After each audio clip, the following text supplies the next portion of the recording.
오늘 성경 말씀 신약 성경 요한 1서 3장입니다. 요한 1서 3장 21절부터 24절까지 말씀이고 제가 4절 봉독하도록 하겠습니다. 21절에서 24절입니다. 사랑하는 자들아, 만일 우리 마음이 우리를 책망할 것이 없으면 하나님 앞에서 담대함을 얻고 무엇이든지 구하는 바를 그에게서 받나니 이는 우리가 그의 계명을 지키고 그 앞에서 기뻐하시는 것을 행함이라. 그의 계명은 이것이니 곧 그 아들 예수 그리스도의 이름을 믿고 그가 우리에게 주신 계명대로 서로 사랑할 것이니라. 그의 계명을 지키는 자는 주 안에 거하고 주는 그의 안에 거하시나니 우리에게 주신 성령으로 말미암아 그가 우리 안에 거하시는 줄을 우리가 아느니라. 아멘. 지난주에 언약의 자리, 지금 계속 언약에 대해서 생각하고 있는데 언약의 자리와 사랑이 서로 관련성이 있다라고 말씀을 드렸습니다. 구약의 모든 율법들을 쫙 모으면 사랑이라는 한 단어가 나온다라고, 하나님 사랑과 이웃 사랑이죠. 그와 관련된 본문이기도 한데, 보통 사람들이 이제 율법과 사랑은 전혀 반대다. 율법은 공의, 딱딱하고 사랑은 부드럽고 따뜻하고 이렇게 생각하는데, 이때까지 생각해 본 바대로 결코 이 둘은 다른 것이 아니고 율법이라는 것이 사랑을 위해 존재하는 규정들이라는 것을 우리가 생각을 해 보았습니다. 그러니까 사랑 없이는 율법은 아무 의미가 없게 되는, 율법 조항들은 아무런 의미가 없게 되는 것입니다. 사랑이 그만큼 중요한데, 이제 오늘 본문에도 계명이라는 단어가 많이 나옵니다. 계명이라는 단어가 본문에 4번 정도 나오거든요. 이 계명이라는 단어는 그냥 성경의 율법이라는 단어보다도 좀 더 강력하게 율법의 조항쯤 되는 그런 단어들입니다. 구약 성경을 이제 번역할 때에 이 단어를 쓸 때에 구약 성경에서는 율법 조항 혹은 하나님의 명령, 때로 뭐 왕의 명령도 있기도 하지만 이렇게 명령이라는 단어를 번역할 때 이 단어 엔톨레라는 단어, 이 단어를 번역하거든요.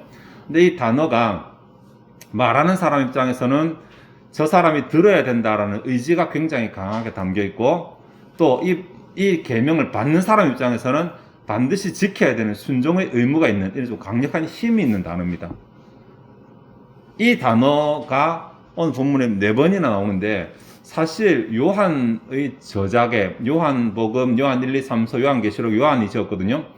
요한의 저작은 사람들이 비히브리적이다, 이것은 헬라인에게 기록했기 때문에 히브리적인 분위기가 많이 없다라고 이렇게 생각을 하는데, 성경 전체에 엔톨레라는 이 계명이라는 단어가 67번 나오는 가운데 요한의 저작에 29번이 나옵니다. 꽤 많은 비중이 나옵니다. 그러니까 요한이 전혀 비히브리적인 것이 아니라 요한은 굉장히 계명에 대해서 잘 알고 있고 그것을 잘 사용하지만, 그러나 그것 그대로 쓰는 것이 아니라 이것이 우리에게 주는 의미는 사랑이라는 것으로 이렇게 설명을 해주면서 사용을 합니다. 오늘 본문에도 4번이나 나온다고 말씀드렸는데 22, 23, 24, 21절은 22절가 어떻게 보면 하나의 문장이거든요. 22, 23, 24절에 4번 나오는데 3번은 그의 계명이라고 나오죠. 한 번은 그가 우리에게 주신 계명이라고 나옵니다. 어쨌든 그가 하나님이니까 하나님의 계명이거나 하나님이 우리에게 주신 계명이다, 이렇게 말하니까 그 계명이 하나님에게서 나온 출처가 하나님이니까 굉장히 강력한 힘을 가지고 있다고 생각할 수 있겠죠. 아까 말씀드렸지만 말하는 사람 입장에서는 상대방이 반드시 들었으면이라고 말하는 의지가 들어있다고 말씀드렸는데, 하나님께서 우리에게 이것은 그냥 참고만 해라는 것이 아니라 우리가 반드시 이대로 살았으면이라고 하나님의 강력한 의지가 들어있고, 우리 입장에서 이것을 받았을 때에 반드시 행해야 되는, 순종해야 되는 그런 의무가 있는 말입니다. 그런데 그의 계명 혹은 그가 우리에게 주신 계명, 이쪽 빼고 그의 계명이 한 절마다 22, 23, 24절에 나오는데, 22, 23, 24절을 보면 22절에는 그의 계명을 지키는 자에게 어떤 복이 주어지는가, 23절은 그의 계명은 무엇인가, 24절은 그의 계명을 지키는 자에게 어떤 복이 주어지는가, 이렇게 구분할 수 있습니다. 그러니까 22절과 24절이 반복되잖아요. 이런 것을 교차 대칭 구조라고 말하는데, 22, 23, 24절 가운데 23절이 중요하고 22, 24절이 감싸고 있는 이런 형태입니다. 그러니까 굳이 이 문장을 좀 정리하면, 우리가 복 받는 것을 굉장히 중요하게 생각하죠. 우리는 22절과 24절을 중요하게 생각합니다. 무엇이든지 구하는 바를 받고 그가 우리 안에 함께 하시니까.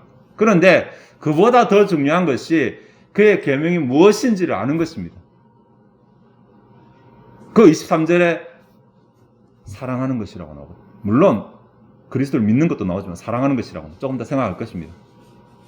그러니까 우리가 바라보는 것, 우리가 추구하는 하나님께 뭘 받고 하나님께 뭘 사모하고 응답해 주고 이런 차원이 아니라 그런 것을 가능하게 해주는 것이 그의 계명을 지키는 것입니다. 그의 계명을 지키면 그냥 이것은 따라오게 되는 것입니다. 그러니까 우리가 무엇을 추구할 것인가 라는 것입니다. 무엇을 추구해야지 지혜로운 슬기로운 신자의 삶인가 라는 것을 보여준다고 할 수 있습니다.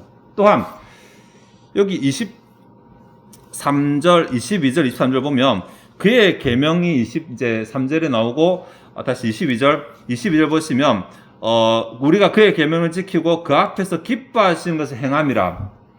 병렬적 구문인데 그의 계명, 그 앞에서 기뻐하시는 것 같은 말이거든요. 그러니까 그의 계명이나 그 하나님께서 기뻐하시는 것이나 같은 의미인데 그의 계명을 지키는 것이나 그 앞에 기뻐하는 것이 같은 의미니까. 근데 그의 계명이 23절에서는 아까 말씀드린 바대로 서로 사랑하는 것이라고 했어요. 그러니까 서로 사랑하는 것은 하나님께서 기뻐하시는 것이다 라고 생각할 수 있잖아요. 우리가 서로 사랑하는 것은 하나님이 기뻐하신다. 우리가 어떻게 하나님을 기쁘시게 할 것인가, 뭐 대단한 헌신을 하고 뭐 선교사를 하고 목숨을 내 이런 것이 아니라 다른 사람을 사랑하는 그것이 하나님을 기쁘시게 해드리는 방법이라고 말하는 것입니다. 또 아직 내용 안 들어갔습니다.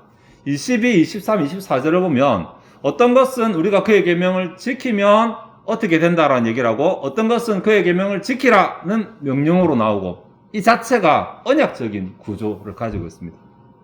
하나님이 우리에게 언약적으로 뭔가 계약하십니다. 갑이 을에게 이거 하라. 그러면 갑이 을에게 이런 것을 해주겠다. 서로 사랑하라. 그의 계명을 지켜라. 그러면 내가 너와 함께하고 네가 기도하는 거 들어주겠다. 이 구조잖아요. 이 구조 자체가 언약적이고 그래서 계명이란 말하고 이 본문 자체가 굉장히 잘 어울리는 것입니다. 아직 본문 안 들어갔어요. 예, 그러니까 본문을 겉에서 볼 때에 하나님께서 언약이라고 말하는 그 언약의 조항이라고 말하는 그 계명, 본문에서 언약보다 계명을 말하니까 계명들에 대해서 뭔가 말씀을 하십니다. 뭔가 말씀하시면서 이 자체가 우리 그냥 단순하게 명령으로 받아들이기 쉬운데 명령보다는 언약적 프레임 안에 있는 조항으로 볼 수 있는 것입니다. 내가 이거 너희다 제시할게. 이거 순종할래 안 할래? 이거 순종하면 그에 걸맞는 걸 내가 할 건데 그게 뭐냐면 너희 기도를 들을 것이고 너와 함께 할 것이다. 예. 그러니까 우리는 형제를 서로 사랑하든지 안 하든지 어떻게 보면 선택할 수 있어요. 선택할 수 있어요. 내가 이웃의 필요에 무관심하고 옆 사람의 슬픔에 내가 귀를 기울이지 않고 나 하나만 보고 갈 수 있어. 갈 수 있지만 대신 그 사람에게는 22절과 24절의 복은 따르지 않을 것입니다. 이렇게 보니까 언약적인 거 맞잖아요. 자, 그래서 오늘은 언약적인 구조대로 본문이 교차되신 구조를 가지고 두 부분으로 나눠서 한번 생각을 해보도록 하겠습니다. 먼저 본문의 중심에 있는 23절입니다. 23절은 그의 계명이 무엇인지를 말하는데 여기 보면 그의 계명이 그의 아들 예수 그리스도를 믿는 것 그리고 서로 사랑하는 것 두 가지로 나오죠. 본문을 보면서 참 재미있는 점이 있는데 22, 23, 24절에 우리나라 말로는 그의 계명이라고 나오잖아요. 원어는 조금 다릅니다. 내용이 다른 것이 아니라 표현 방식이 다른데 22절과 24절은 복수로 되어 있어요. 직역을 하면 그의 계명들이라고 해야 돼. 근데 23절은 단수로 되어 있어요. 근데 내용을 보면 22절에는 하나만 말하고 그의 계명들을 지키는 자에게는 24절도 하나만 말하는데 23절은 단수로 그의 계명은 이것이라고 말하면서 두 가지를 말하고 있다는 거예요. 문법적으로 틀리잖아요. 차라리 계명들이라고 해야 두 가지인데 왜 이것에는 하나를 말하면서 두 개를 풀어 말하냐. 왜냐하면 이것이 동전의 양면과 같기 때문에 하나기 때문에 그렇습니다. 그의 아들 예수 그리스도를 믿는 것과 서로 사랑하는 것이 떨어질 수 없는 하나기 때문에 단수를 쓰고 있습니다. 네. 굉장히 중요하죠. 예수 믿는 거 따로, 형제 사랑하는 거 따로가 아니라 이 두 가지는 서로 뗄래야 뗄 수 없는 하나이기 때문에 양면을 설명하면서 이것을 단수로 표현을 하고 있다는 거죠. 예수를 영접하는 것과 서로 사랑하는 것이 서로 뗄래야 뗄 수 없는 관계다 라고 하는 것을 본문이 어떻게 말하냐면, 굳이 문맥상 그의 아들 예수 그리스도를 믿는 것은 안 넣어도 상관없어요. 본문에 이제 갑자기 등장하는 개념이거든요. 형제를 사랑하고 서로 사랑하라는 말이 앞에 쭉 나오다가 갑자기 그의 계명이 뭐냐면 이라고 말하면서 생뚱맞게 그의 아들 예수 그리스도를 믿는 것이라는 개념을 가져옵니다. 지금의 대상들이 예수를 잘 믿고 있는 사람들이에요. 예. 아마 주 대상 에베소 교회일 것으로 여겨지는데, 그 예수를 이미 잘 믿고 있는, 그러니까 이들에게 예수를 믿는 사건은 과거 사건이거든요. 이미 예수를 믿은 자니까. 근데 지나간 일을 언급하고 있어요. 더 재밌는 것은 여기에 믿는 것이라고 하는 것은 요즘 말하는 단회성이니까 이제 과거로 보고, 사랑하는 것은 현재형이니까 반복으로 봅니다. 그러니까 예수를 믿는 거 한 번으로 나오고, 한 번 믿는 거, 사랑하는 것을 계속 사랑하는 것으로 문법적으로 이렇게 구분이 됩니다. 이것을 합쳐서 하나로 그의 계명이라고 말하는 거예요. 예수 믿는 것은 예수를 영접하는 것이라고 볼 수 있거든요. 영접한 사람들에게 하는 말이 뭐냐면, 그의 계명은 이것이니 예수를 영접하는 것과 서로 사랑하며 살아가는 것이다라고 말합니다. 결국은 필요 없는 말이에요. 예수를 영접하는 것은. 예수를 믿는 것은 이들 수신자들에게 필요가 없는, 예수를 믿고 있으니까. 안 믿는 자들에게 자 일단 믿어, 2단 사랑해가 되는데, 이미 믿고 있는 자들에게 너희 믿었으니까 너희 사랑만 하면 돼 라고 말하면 되거든요. 근데 왜 굳이 그의 아들 예수 그리스도를 믿는 것을 여기 집어넣었느냐라는 거죠. 왜 동전의 양면에 불필요한 한 면까지 같이 얹어서 다시 말을 하느냐라고 하면, 두 가지 이유가 있습니다. 하나는 비중, 예수를 믿는 것만큼이나 서로 사랑하는 게 중요하기 때문에. 너희 잘 알지? 너희 때까지 예수 믿는 게 얼마나 중요하다는 거 잘 알지? 그만큼 중요한 게 서로 사랑하는 것이야 라고 말하고 싶어서 굳이 지나간 개념이지만 예수를 믿는 개념을 같이 있습니다. 두 번째는, 이게 예수를 믿었다면 마땅히 당연히 그 다음 순서로 서로 사랑하는 것이 나타나야 하는 질서를 보이기 위해서. 많은 사람들이 예수 믿고, 나는 예수 믿었으니까 나는 됐어, 나는 예수님만 열심히 믿을래, 기도 열심히 할래, 성경 열심히 볼래, 이것만 생각하는데, 그것이 아니라 예수를 믿었으면 마땅히 나타나야 하는 삶이 서로 사랑하는 삶이라는 것을 보여주고자 한다는 거죠. 예수를 믿는데 사랑하지 않는다는 게 과연 가능할까? 오늘 본문은 안 하지만 고린도전서 13장에 보시면, 사랑장이라고 말하죠.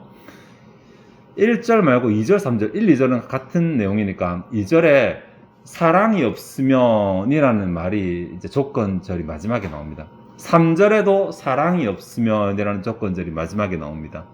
다음 4절부터 사랑은 무엇이다라고 나오거든요. 사랑은 언제, 오래 참고 이렇게 나오는데, 2절과 3절에 보시면 사랑은 2절에 사랑이 없으면 2절에 내가 아무것도 아니오라고 나옵니다. 3절에 사랑이 없으면 내게 아무 유익이 없느니라고 나옵니다. 이게 같은 말의 반복처럼 보이죠. 성경이 참으로 깊은 것이 2절은 존재의 관점에서 말합니다. 내가 아무것도 아니라고 말합니다. 3절은 소유의 관점에서 말합니다. 내가 가진 것이 내게 아무 유익이 되지 않는다는 것을. 사람이 살아가는, 소유냐 존재냐는 책도 있지만, 사람이 살아가는 가장 기본적으로 나라는 존재와 내가 가지고 있는 소유, 이 두 가지로 내가 구성이 되거든요. 내 지식이든지 내 힘이든지 내 돈이든지, 나라는 존재와 이 두 가지가 합쳐져서 인생이라는 것이 만들어지는데, 사랑이 없으면 고린도 13장 2절 4절은 두 가지를 다 부정합니다. 나의 존재도 아무런 의미가 없어. 나의 소유도 아무런 의미가 없어. 가지고 있지만 가지고 있는 것이 별로 내게 도움이 안 되고, 살아가지만 살아있는 것이 내게 별로 도움이 안 된다. 사랑이라는 것이 얼마만큼 중요한지를 말해주잖아요. 예수를 믿었으면 죽어 천국 가는 것으로 끝인데, 이 세상을 예수 믿는 사람으로서 이 세상을 살아가는데 사랑이라는 것이 전부라고 말합니다. 전부라고. 내가 행할 수 있는 여러 가지 중에 한 가지가 아니라 사실은 사랑이 전부다. 그거 없으면 내가 지금 살아가는 것도 의미가 없고 내가 가지고 있는 것도 의미가 없다라고 그렇게 말하고 있어요. 여러분, 고린도 13장 읽으시면 한 번도 그렇게 보신 적 없으시죠? 그죠? 그 말이 그 말처럼 보였을 것인데 굉장히 중요한 말입니다. 다시 본문으로 돌아와서 사랑하는 삶에 관해서 23절 보시면, 그의 아들 예수 그리스도를 믿는 것과 그 다음에 서로 사랑하는 것이 바로 나오지 않습니다. 가만히 보시면 그가 우리에게 주신 계명대로 서로 사랑하는 것이 나오죠. 그의 계명이 앞에 나왔어요. 그의 계명이 뭐냐면 나왔어요. 그의 계명은 이것이니 나왔는데 똑같은 말을 반복할 뿐만 아니라 조금 더 상세하게 말합니다. 앞에는 그의 계명이라고 출처만 밝히고 있는데 뒤에는 그가 우리에게 주신 계명으로 수신자가, 명령의 수신자가 누군지까지 밝히고 있습니다. 안 밝혀도 다 아는데 굳이 피하지 못하도록 그가 여러분에게, 우리에게 주신 바로 그 계명대로 서로 사랑하는 것이다. 그러니까 그의 아들 예수 그리스도를 믿는 것보다는 서로 사랑하는 것이 더 방점이 있다는 거 이해되시죠? 그냥 그의 아들 예수 그리스도 믿는 것은 그냥 진술하고 그의 아들 예수 그리스도 믿는 것과 서로 사랑하는 것이 이렇게도 충분히 되는데 더 강조하고 싶어서 다시 한번 반복해서 그가 우리에게 주신 계명대로 서로 사랑하는 것이다 라고 말합니다. 이거 말하려고 그의 아들 예수 그리스도 믿는 것을 끼워넣은 것입니다. 네. 안중요해서가 아니라 지금 요한을 통해서 하나님이 하시고자 하는 의도가 무엇이냐라고 하는 것이죠. 예수 믿는 것이 안 중요해서가 덜 중요해서가 아니고 가장 중요한 것이지만 예수 믿는 차원에서 머무르고 있는 신자들에게, 예수 믿는 것이 전부라고 생각하는 신자들에게 그것이 아니라 예수를 믿었으면 마땅히 당연히 그 다음 삶이 나타나야만 하는데 그것이 사랑하는 삶이다. 사랑하지 않으면 예수 믿는 자의 삶이 아니다. 이렇게 말합니다. 이 정도 말하면 좀 사랑해야 된다는 것이 조금 이렇게 우리에게 강하게 부딪힐까요? 네. 어떻게 보면 우리는 이제 천국 가려고 구원받은 자들이지만 이렇게 말하면 사랑하려고 구원받다 이렇게 말하면 안 되겠지만 우리가 사랑하며 살아가는 것과 우리의 구원은 뗄 수 없는 관계입니다. 내가 구원받았다라 생각하면 내가 당연히 마땅히 사랑하며 살아가야 되고 내가 사랑하며 살지 않겠다라고 말한다면 나는 구원받지 않았다고 말해야 되나? 뭐 그렇게 좀 그 정도 차원에서 깊게 생각을 해야만 합니다. 사랑하는 것은 신자에게는 선택은 아닙니다. 하나님이 너는 사랑 열심히 해, 뭐 예를 들어 너는 다른 거 열심히 해 이렇게 안 하셨습니다. 이것은 신자이기 때문에 마땅히 당연히 하나님이 기본적으로 주시는 명령입니다. 계명입니다.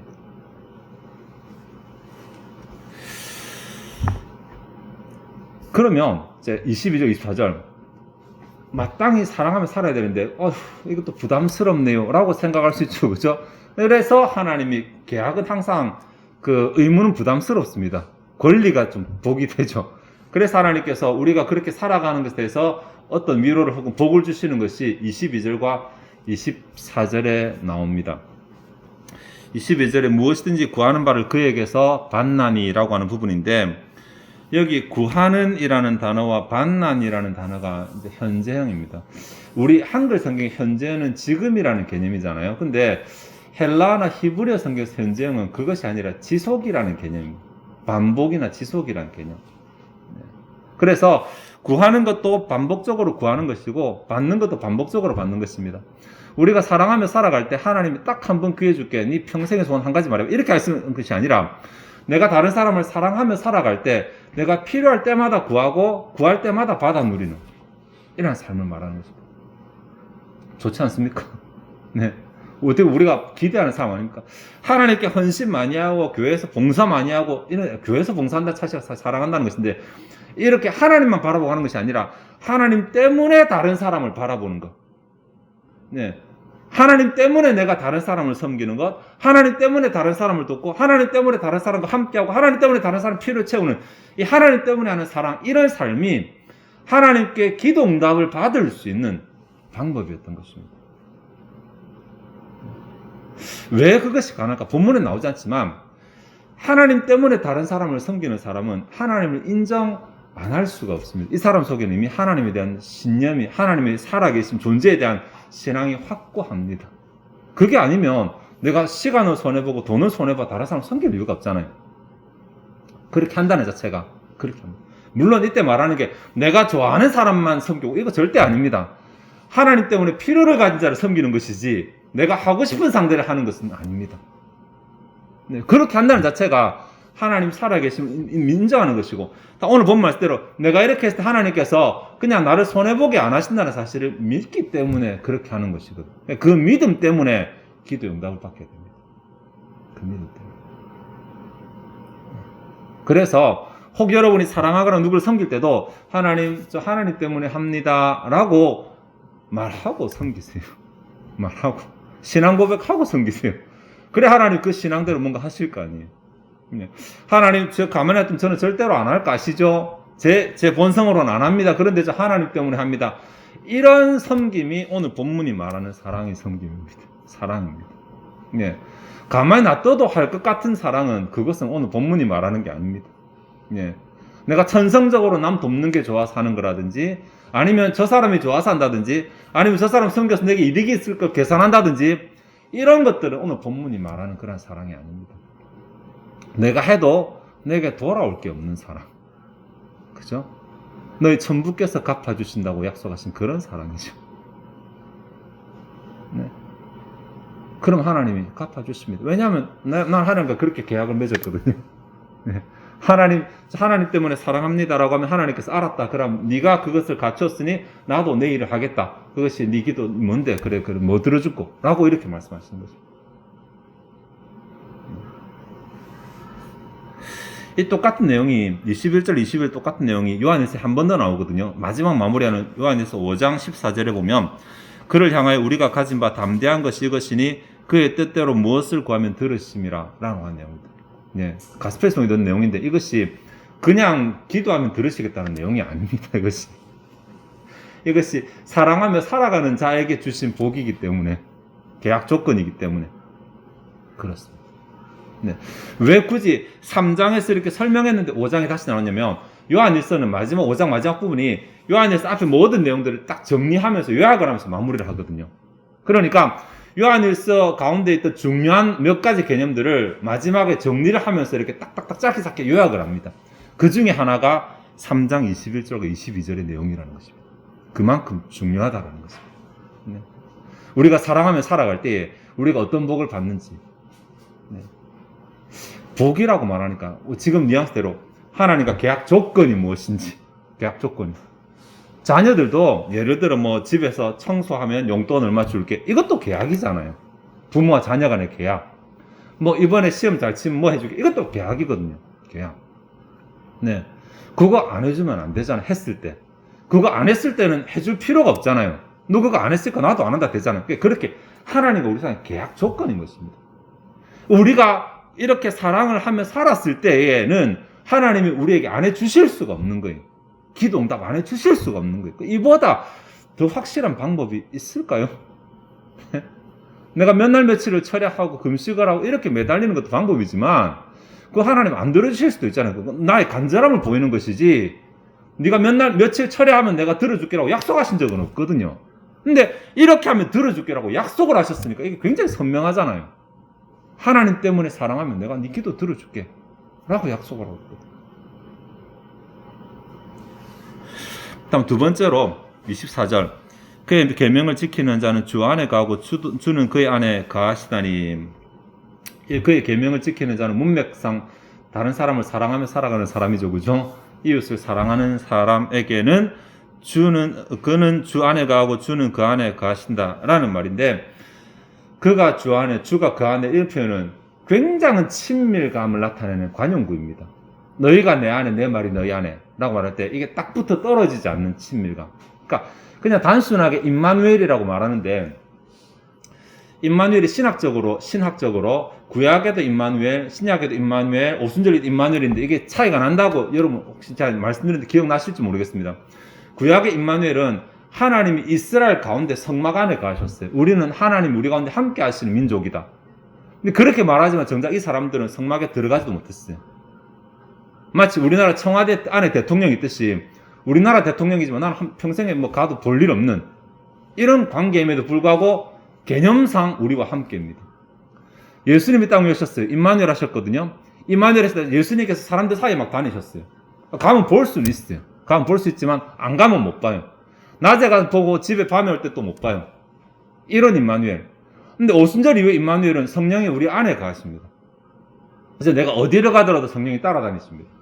뗄래야 뗄 수 없는 임마누엘이거든. 그러니까 구속사에 있어서 성부, 성자, 성령 임마누엘은 갈수록 우리와 가까워지십니다. 그런데 여기에 그가 우리 안에, 우리가 그 안에 라고 표현하시므로 그 임마누엘이 우리의 삶에 밀착해서 떨어지지 않는다 라고 이렇게 말씀하십니다. 근데 통상적으로 성경에서 하나님이 누구와 함께 하신다라고 말할 때는 하나님이 그를 돕는다라는 개념하고 같습니다. 뭐 아무 때나 어떤 본문을 잡으셔도 됩니다. 하나님이 우리와 함께 하신다는 본문, 구약에서 예를 들어 하나님이 뭐 삼손과 함께 하셨다. 능력이 나타났잖아요. 그죠? 하나님이 모세와 함께 하셨다. 그 인도자로 할 그 모든 사역을 도우셨잖아요. 하나님이 다윗과 함께 하셨다. 그래서 대적을 물리치게 하셨다. 언제라도 하나님 함께 하심이 나타날 때는 그 사람을 돕는 것입니다. 네. 대적하는 거 말도 안 되고 방관하는 거 말도 안 됩니다. 성경에 어디 갖다 대셔도 하나님이 함께 하신다는 것은 그 사람을 돕습니다. 그러니까 이 본문에 그가 그렇게 하는 사람은 주 안에, 주는 그 안에 계신다는 그 말 자체가 하나님과 단단하게 결탁한 그런 삶을 살아가는데 하나님께서 그의 삶을 도우신다. 어떻게 보면 22절보다 24절이 우리에게 더 복된 조항일 수 있는데 22절은 구하면 들으시겠다고 하잖아요. 24절은 그냥 도우시겠다는 말이니까, 안 구해도 도우신다는 말이 되니까, 어떻게 보면 이게 더 우리에게는 더 나은 뭐 조항일 수도 있습니다. 정리를 좀 하면, 22절과 24절 보면 굉장히 아름답고 우리에게 복된 말씀처럼 보입니다. 우리가 구하면 들으시겠고, 우리와 함께 하신다. 근데 이것이 그냥 주어지는 것은 아닙니다. 언약이니까. 언약이라는 말 하니까 자꾸 은혜롭게 들리는데, 계약이니까. 현실적으로 계약이니까. 우리가 계약조항을 지킬 때 하나님이 이렇게 해주신다는 계약이니까. 이렇게 또 너무 딱딱하려는가. 근데 좀 뉘앙스를 여러분 전달하고 싶어서 그렇습니다. 아무것도 안 하면서 우리는 앉아있으면서 예배만 드리면서 하나님 복 주세요. 나 예배 드렸으니까 예배가 삶의 모든 복의 통로 막 이렇게 말해서 예배 드렸으니까 하나님 잘 되게 해주세요 라고 생각하실까봐 성경은 그렇지 않다는 것입니다. 성경 철저하게 언약적이기 때문에. 네. 은혜가 없다는 말이 아닙니다. 은혜가 있고 하나님께서 얼마든지 선의를 해주실 수 있지만 우리 편에서 하나님의 보좌를 움직이실 필요가 있을 때 있잖아요. 내가 미처 생각도 못했는데 하나님 나를 도우실 때 있죠. 그 은혜죠. 내가 구하지 않았는데 하나님이 도우실 때 은혜거든요. 나는 아무것도 안 하면서 언제나 그 은혜만 기다릴 것이 아니라 내가 필요할 때 하나님의 보좌를 움직이고 내가 필요할 때 하나님 도우심 받을 때가 있잖아요. 그런 경우 있잖아요. 그때 어떻게 할 것인가? 무작정 하나님이 그냥 어느 날 갑자기 하나님 주신 은혜를 감떨어지듯이 기다릴 것인가? 아니면 내가 하나님의 팔을 움직일 것인가? 하나님의 팔을 움직일 필요가 있을 때 오늘 본문을 봐야 됩니다. 계약 조건을 찾아보니까 요한 1서라는 저 계약항에 자 3장 21절 22절 이 조항에 보니까 우리가 예수를 믿었으니까 서로 사랑하며 살아갈 때에 하나님께서 우리 기도를 들으시고 하나님께서 우리 함께 하신다는 조항이 있구나. 하나님 저 요한 1서 3장 23절과 22, 24절을 제가 제 말씀으로 잡았습니다. 제가 이 조건대로 제가 행하겠습니다. 하나님 때문에 저 사랑합니다. 그러면 내가 이제 행했으니까 하나님도 이 본문에 약속하신 대로 22절과 24절대로 이제 하셔야 돼. 하나님 차례입니다. 라고 말할 수 있게 되는 것입니다. 이해가 되시죠? 네. 안 하면서 구할 것이요. 난 했으니까 이제 하나님께서 하셔야 됩니다. 하나님이 안 하실 수 없어요. 그럼. 말씀을 좀 정리하도록 하겠습니다. 지난 6주간 우리가 이 언약이라고 하는 것을 쭉 생각했습니다. 언약은 말씀을 가까이 하는 것입니다. 언약은 기도하는 것입니다. 네, 그런데 그것 오해하시면 언약이라고 하는 것이 그냥 성경 많이 보고 기도 많이 하면 언약적인 삶을 살아간다고 생각하는데 그거 절대로 아닙니다. 오히려 어떻게 보면 언약적인 삶을 살기 위해서 성경도 보고 기도도 하는 것이라고 할 수 있습니다. 하나님을 더 알아가고 하나님과 가까워지고 그다음에 하나님의 뜻을 알고 이렇게 하는 통로가 말씀과 기도니까 그거 없으면 신앙이 아니라 내 머릿속의 생각으로 신념으로 신앙할 수 있으니까 하나님의 뜻은 이걸 거야 저걸 거야 말씀을 알지 못하면 그럴 수 있잖아요. 그래서 바르게 알고 하나님 만나요 또 기도하고 구하고 내가 하는데 힘이 없을 때 부족할 때 하나님 도와주세요 기도도 하고 이렇게 서포트하고 지원하는데 어떻게 보면 말씀과 기도가 들어가요. 그럼 실제로 우리가 언약대로 살아가는 내용은 뭐냐는 거예요. 그게 실천하는 것이거든요. 그 원리가 사랑입니다. 사랑의 관점에서 실천합니다. 이 사랑은 내가 좋아서 하는 이거 말고 내가 좋아서 더 감사하지만 기본적으로 바탕으로는 하나님 내 감정이나 내 마음이나 내 상황 상관없이 하나님의 명령이니까 제가 합니다. 하나님이 기뻐하시는 일이니까 제가 합니다. 라고 하는 마음에서 그 일을 하는 거예요. 그게 언약을 실천하는 것입니다. 그러면 이 사랑이 모든 율법의 바탕이라고 말씀드렸잖아요. 내가 이 사랑의 바탕에서 이렇게 하면 무엇을 하더라도 율법을 이룬 자, 완성한 자 같아요. 그러면 자꾸만 내가 주님 때문에 이런 조항을 행했으니까 하나님께서도 이제 우리에게 반대로 하셔야 될 일들이 점점 더 많아지게 되는 거예요. 좀 과한 표현이지만 하나님을 빚지게 만드는 방법. 나한테 갚을 것이 생기도록 만드는 방법. 내가 그분 때문에 사랑하는 것입니다. 아까 제가 23절이 그의 계명이라고 하는 이것이 단수라고 그랬죠. 22절과 24절이 복수라고 하지 안 그랬습니까? 근데 왜 22절과 24절은 복수로 기록했을까 설명 안 드렸잖아요. 23절은 이것이 딱 붙어 동전이 양면과 같기 때문에 단수라고 그랬어요. 22절과 24절은 실제로 그 사랑들이 실천되는 구체적인 삶의 정황들을 담기 때문에 복수로 기록해놨습니다. 23절이 원리라면 21절, 24절은 실제로 적용되는 삶의 정황들입니다. 네. 그러니까 다양하게 우리가 사랑을 실천하며 살아가는 그런 삶의 정황들이 있을 때 하나님께서 우리의 기도들에 응답을 하시고 그런 삶의 정황들이 있을 때 하나님 우리와 함께 하시는 하나님 우리와 함께 하시면 뭘 할게요가 아니고 우리가 그냥 하나님께서 함께 하실 수 있도록 살아가면 됩니다. 기도 들어주시면 제가 뭘 할게요가 아니고 하나님이 기도를 들으실 수 있도록 어떻게 하면 됩니다. 뭐 답은 한 가지입니다. 사랑의 원리에서 실천하는 것입니다. 사랑을 이유로 실천하는 것입니다. 네. 계산하고 따지면 분명히 손해인데 근데 이게 계산하고 따지는 게 내게서 나가나 들어오는 입출을 따지면 손해인데 결과적으로는 이상하게 그 우리 애들 그 찬양에 나오는 것처럼 이상한 동전 한 입처럼 네. 쓰고 빌려주면 풍성해지고 뭐 그런 거 있잖아요. 사랑은 참으로 나누는 것. 네. 그렇게 이상하게 내 계산법은 그런데 내가 그렇게 했을 때 하나님이 채워주시니까 이게 진짜 내가 행하고 하나님 채워주시는 이런 것들입니다. 그래서 사랑이 그냥 밑도 끝도 없이 그냥 무조건 아유 나는 사랑하며 살아야지 이거 합당하지 않습니다. 밑도 있어야 되고 끝도 있어야 돼요. 밑이 뭐냐면 하나님이 우리에게 명하신 조항이니까 네.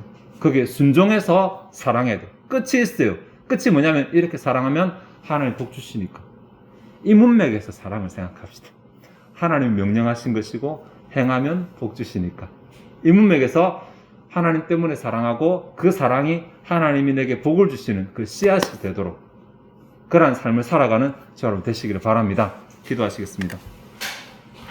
하나님 오늘 요한 1서 3장의 내용을 가지고 사랑이라는 개념에 대해서 좀 더 상세하고 구체적으로 생각을 해 보았습니다.